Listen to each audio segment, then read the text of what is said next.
Femi Falana says Nigeria will know no peace unless what Falana wants.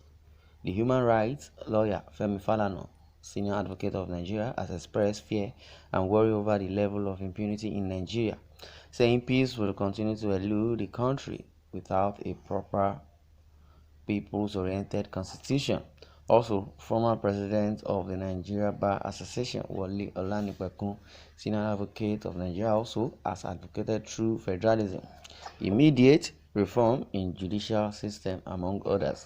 The duo made the remarks on Thursday at the final sitting of the Senate Committee on the Review of the 1999 Constitution, Southwest Lagos, Ogun, Oyo Zonal Public Hearing, Lagos Center, held in Ikeja, under the chairmanship of Senator Oluremi Tinubu, representing Lagos Central.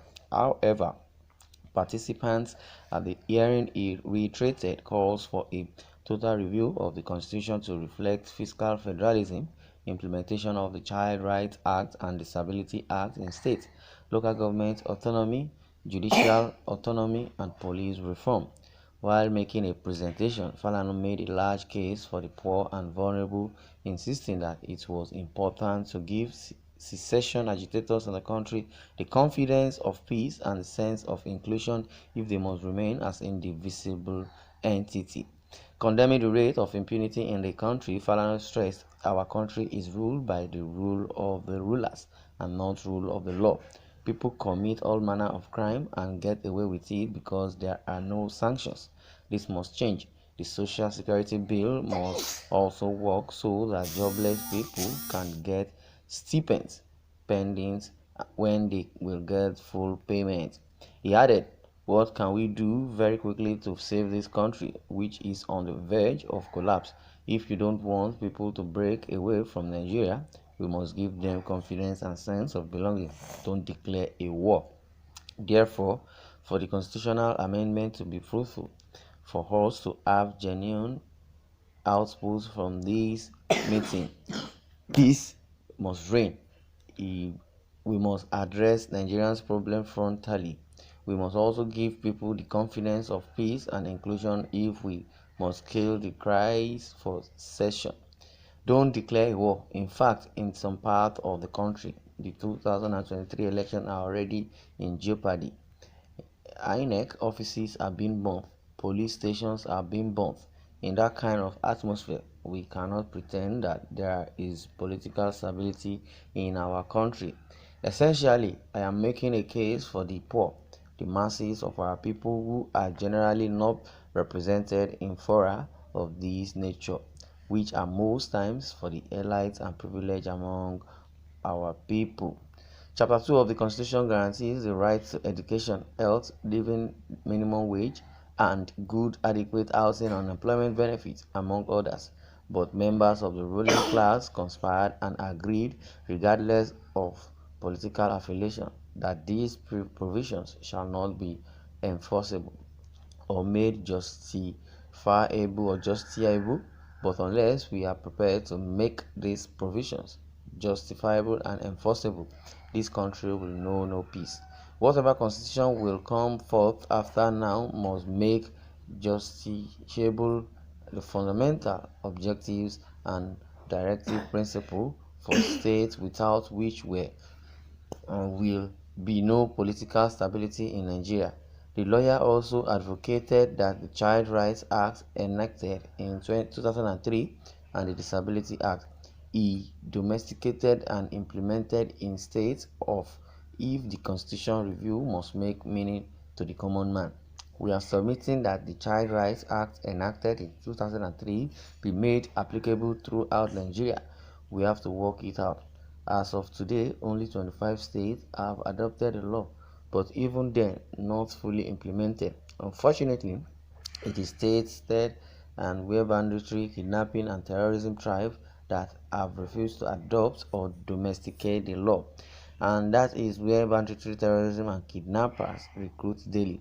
We also advocate a 50-50 representation for men and women in government. We should emulate other African countries where women even take a larger percentage in government affairs. Right to employment. All citizens without discrimination on any group whatsoever shall have the opportunity for securing adequate means of livelihood as well as adequate opportunity to secure suitable employment. Conditions of work, gender sensitivity rights, right to equal pay for equal work without discrimination. Well, on account of sex or any other group or ground whatsoever, right of children, young persons and the aged are to be protected against any exploitation. Falana says there is right of the child, the children, young persons and the aged are also entitled to be protected against any exploitation whatsoever and against moral and material neglect. Right of public assistance in conditions of need, he stated. Falana also advocated police reform, proposing a change of name from the Nigerian Police Force to the NPF to the Nigerian Police Service. Nigerian Police Service should be, put in place of Nigerian Police Force because they use force on people. So if it's a service, it should be Nigerian Police Service to reflect reality of modern day policing. He also advocated for the upward review of police salary. Olanipekun, represented by his son Oladapo, advocated that judicial outcomes be respected and adhered to so that the common man can feel protected and their rights protected. According to him, the Electoral Act should be amended to allow governorship election cases to terminate at the Supreme Court. This, he said, is important to stem the tide of conflicting judgments arising from appeal courts. Olanipekun also advocated that more judges be appointed into the Supreme Court to reduce the workload of the judges. Well, that's the opinion of Olanipekun. But in the other hand, Falana has also said, and what I pinpointed out is the policing, that change of name on the policing, because if we can have the Nigerian Police Service, because they have to serve the people, to protect the people insecurely, or to protect the security of the people, not Nigerian Police Force, because now without police force they believe forceful action. They believe with policing they have to use force to carry out their official duty. Well, so many reactions have been trailing, so many people have been reacting towards this. You see, Fulanis don't even listen to sense of reasoning, for they believe in power of guns to force one Nigeria, but this time it will disappoint them. Just let them watch and see. Just as Falana has just said, it said the 2023 election is in jeopardy already.